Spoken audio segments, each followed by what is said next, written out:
Physical MC? Meh. Fire MC? Good. We all know that, but how about Hunt MC? Is that bad? How about Abundance MC? It's gotta be good, right? How about the MC's next element? Well, there's a few options here, but knowing what we know now, what's next for a trash-loving, dumpster-diving Trailblazer? Well, let's find out.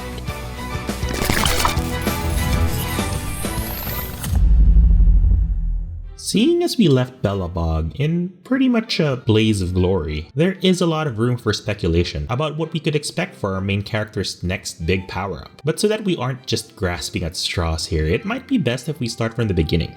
To start with, let's take a look at some of the evidence we currently have available to us. Back in Herta Space Station, the Simulated Universe store gives us 3 options to choose from as a free 5-star light cone, namely, On the Fall of an Eon, which is a destruction light cone, Texture of Memories, a preservation light cone, and Cruising the Stellar Sea, which is a hunt light cone. And based on that, after careful research and analysis, we could hypothesize that since we already have a Destruction Trailblazer who has the option to use On the Fall of an Aeon, and a Preservation Trailblazer who can be paired with Texture of Memories, it would be safe to assume that the next MC could be a Hunt MC, which can be paired with Cruising the Stellar Sea. Oh, but you might be wondering, isn't that just a bit too obvious? So next, let's analyze this from a story perspective. In the Herta Space Station, we were first penetrated by Kafka. Oh, I mean, what I meant to say was we were first imbued with the power of destruction after a brief encounter with Nanook, the Aeon of Destruction. At the same time, it's important to take note that the enemies we encountered here were the Antimatter Legion, of which Nanook is the leader. So we can mark Herta Space Station as the physical destruction world over here. Next, on Yarilo 6, after once again experiencing a near-death event, another Aeon, the Aeon of Preservation, gives us the power of fire and preservation. Again, take note, the enemies we've encountered in this world were mainly of the defensive variant, ergo preservation. So let's mark Yarilo 6 with a fire preservation over here.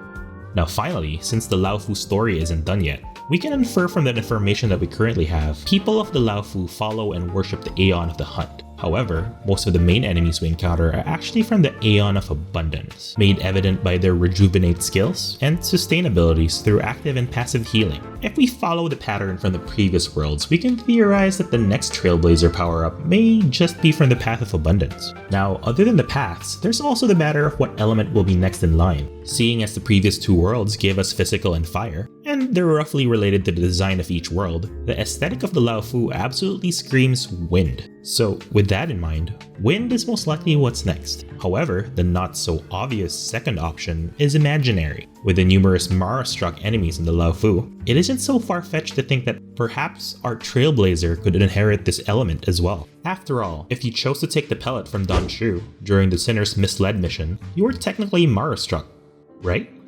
Anyway, to sum it all up, a few combinations can be inferred. A Windhunt Trailblazer is a lot less likely since I don't think Hoyoverse would want any more similar typings this early in the game's lifecycle, because, you know, Don Hang exists. And the same goes for Imaginary Abundance, with Luocha coming very soon. So that leaves us Wind Abundance and Imaginary Hunt. Of course you can decide to swap the elements with Lightning or Ice as well. But to be honest, we can also just assume that just because we're in a new world, that doesn't mean we get a new power-up. And it could also mean that the Laofu may just be one long stopover, which is actually a very likely outcome. And that would render this entire video pointless.